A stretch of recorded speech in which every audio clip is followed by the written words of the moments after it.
ஒரு நகரத்தின் மைய கோபுரத்தில் கம்பீரமாக இருந்த ராஜா கடிகாரம் தன்னை எல்லாரும் நம்பியதால் பெரும் கர்வம் கொண்டது. தன் முக்கியத்துவத்தை நிரூபிக்க நினைத்து மற்றவர்களை விட 2 மணி நேரம் வேகமாக செல்ல அது முட்டாள்தனமான முடிவெடுத்தது. மறுநாள் காலை உண்மையில் 6 மணியாக இருந்தபோது கடிகாரம் 8 மணியை காட்டியதால் நகரவே குழப்பத்தில் மூழ்கியது. பால் வியாபாரி இருட்டிலேயே பால் விநியோகம் செய்தார். ரொட்டி சுடுபவர் அவசரத்தில் ரொட்டியை கருகவிட்டார். குழந்தைகள் தூக்கு கலக்கத்துடன் இருட்டிலேயே பள்ளிக்கு ஓடினார்கள்.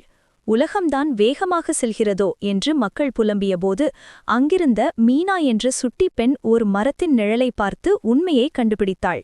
நிழல் இயல்பான நேரத்தை காட்ட, மாமா, கடிகாரம்தான் வேகமாக செல்கிறது, உலகம் மெதுவாக செல்லவில்லை என்று பழுது பார்க்கும் தட்டார் மாமாவிடம் கூறினாள். உடனே தட்டார் மாமா கடிகாரத்தை பழுது பார்த்து அந்த கடிகாரத்திடம், வேகமாக செல்வதை விட சரியான நேரத்தில் சரியாக செயல்படுவதே உண்மையான கடமை என்று அறிவுரை கூறினார். ராஜா கடிகாரம் தன் தவறை உணர்ந்து தலைகுனிந்து சரியான நேரத்தை காட்டத் தொடங்கியது. நகரமும் குழப்பத்திலிருந்து மீண்டும் இயல்பு நிலைக்கு திரும்பியது. நீதி, கர்வம் கொள்ளாமல் பொறுப்புடன் இருப்பதுதான் உண்மையான பெருமை.